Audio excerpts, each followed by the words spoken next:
Inilah akibatnya ketika teman-teman menyepelekan kredit teman-teman yang ada di bank. Jadi guys, ini adalah informasi rahasia yang biasa dilakukan oleh perbankan supaya bisa mencairkan teman-teman yang pengajuan kredit.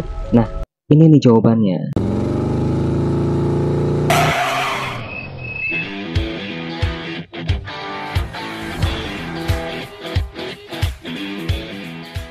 Hari ini kita akan coba membahas sambungan dari konten sebelumnya guys. Untuk para penghutang atau kreditur yang sudah cacat pembiayaannya atau cacat kreditnya, terus bagaimanakah caranya supaya bisa pengajuan lagi di bank yang lain gitu ya. Oke guys, sebelum kita lanjutin, kita lihat dulu yang berikut ini guys. Udah ngeluarin uang 250.000 pesen di online, jadinya blazer jelek. Makanya pesen baju itu yang pasti-pasti bagus aja. Di sini nih tempatnya. Edi karya tailor, judulnya aja sudah tailor.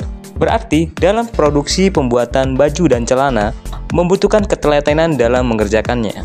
Poin penting dalam produksi tailor adalah menghasilkan jahitan yang kuat dan rapih. Tidak terburu-buru, tetap konsisten dan maksimal dalam menghasilkan sebuah produksi yang berkualitas. Jadikan dirimu berkualitas seiring dengan mode pakaian masa kini.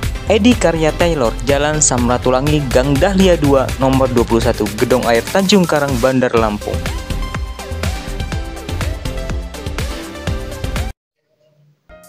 Nah, jadi kalau misalkan kita bicara tentang bank ya teman-teman, bank itu terdiri dari ada bank umum, ada bank BPRS atau BPR gitu ya. Nah, sebenarnya untuk ketentuan target atau ketentuan peraturan sebenarnya sama aja, nggak jauh beda antara BPR dengan bank umum gitu ya. Nah, kalau bank umum itu seperti apa? Kalau bank umum itu seperti kayak bank BRI gitu, terus ada juga bank Mandiri gitu ya. Nah, kalau misalkan BPRS itu kan lingkupnya itu lebih kecil, konteksnya itu kan bank perkreditan rakyat, atau kalau misalkan BPRS itu bank perkreditan rakyat syariah.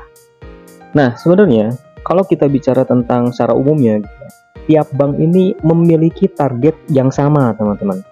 Jadi target bank itu adalah funding dan lending. Funding itu adalah nyari uang teman-teman. Jadi gimana caranya bank itu bisa masuk uang. Nah, entah itu dari mana, dari deposito, atau dari tabungan orang, atau dari bagaimanapun lah kerjasamanya.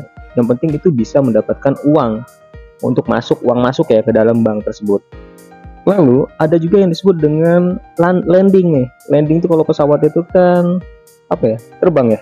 Terbang atau turun? Landing turun ya. Tapi kalau bahasa banknya itu, lending itu artinya uang keluar teman-teman.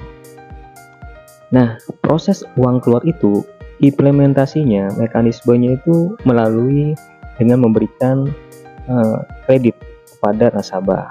Jadi kalau teman-teman itu pengajuan kredit, nah itu artinya termasuk proses lending dari bank tersebut.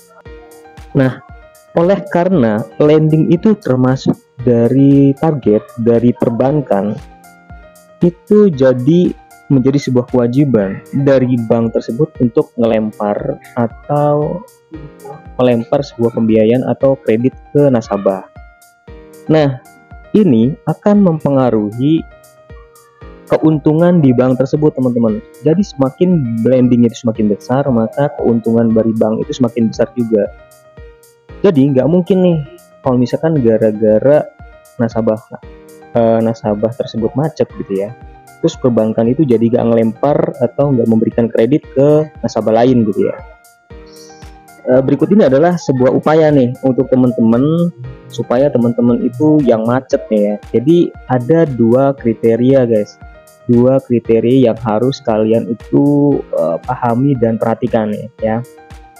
Yang pertama ya teman-teman, momennya harus pas teman-teman. Misalkan begini teman-teman ya, teman-teman harus tahu nih, di bank itu pasti memiliki yang namanya target kan. Jadi tiap bulan itu misalkan target bank besar harus mengeluarkan kredit itu sebesar 1 miliar. Misalkan kuotanya sudah nyampe 1 miliar, tercukupi, udah keluar untuk nasabah lain, Tentunya ketika teman-teman masuk ke situ untuk pengajuan, teman-teman nggak bakal bisa untuk dicairkan. Ada juga teman-teman akan dimundurin untuk di bulan berikutnya. Atau itu juga kalau misalkan masuk dalam kriteria. Dan satu lagi ya, yang menjadi perhatian di perbankan ini teman-teman, adalah tentang track record teman-teman nih, yang pembiayaan atau kredit sebelumnya itu bagus atau tidak. Jangan sampai teman-teman itu membuat track record kredit yang jelek. Misalkan apa? Track kredit yang jelek itu adalah yang macet atau yang nunggak. Nah, toleransinya berapa sih kalau misalkan bank itu bisa mencairkan dengan mudah? Biasanya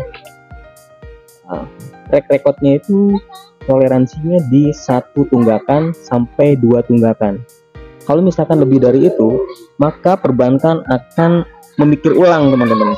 Dan satu hal lagi yang menjadi perhatian ya teman-teman, perbankan itu tidak bisa mencairkan pengajuan dari teman-teman dikarenakan kalau teman-teman itu statusnya macet tapi masih aja dicairkan oleh perbankan pengajuannya, maka bank itu akan mendapat teguran dari pengawas. Pengawasnya siapa sih? Pengawasnya adalah Otoritas Jasa Keuangan teman-teman. Seandainya misalkan teman-teman itu statusnya sudah macet nih, macet udah nggak bayar segala macam, tapi dipaksa nih dicairkan oleh perbankan gitu, maka bank tersebut akan mendapatkan blacklist dari Otoritas Jasa Keuangan. Alasannya kenapa kok bisa dicairkan padahal dia sudah macet gitu kan. Nah, itu sebuah alasannya mengapa jadi perbankan itu memikir ulang untuk teman-teman yang sudah macet untuk sulit untuk dicairkan kembali. Caranya adalah teman-teman harus bisa menyelesaikan pembiayaan atau kredit yang lama. Bagaimanapun caranya, selesaikan sehingga teman-teman bisa terbebas dan bisa mengajukan ulang kreditnya gitu. Nah, 2 poin itu teman-teman yang harus jadi perhatian teman-teman supaya teman-teman bisa mudah lagi pengajuan di bank. Jangan sampai yang disepelekan itu bisa menghalangi teman-teman untuk bisa pengajuan lagi di bank kreditnya. Nah, itu aja dulu sementara yang hari ini kita bahas di kontennya, yang kita ketemu lagi di konten berikutnya. Terima kasih. Wassalamualaikum warahmatullahi wabarakatuh.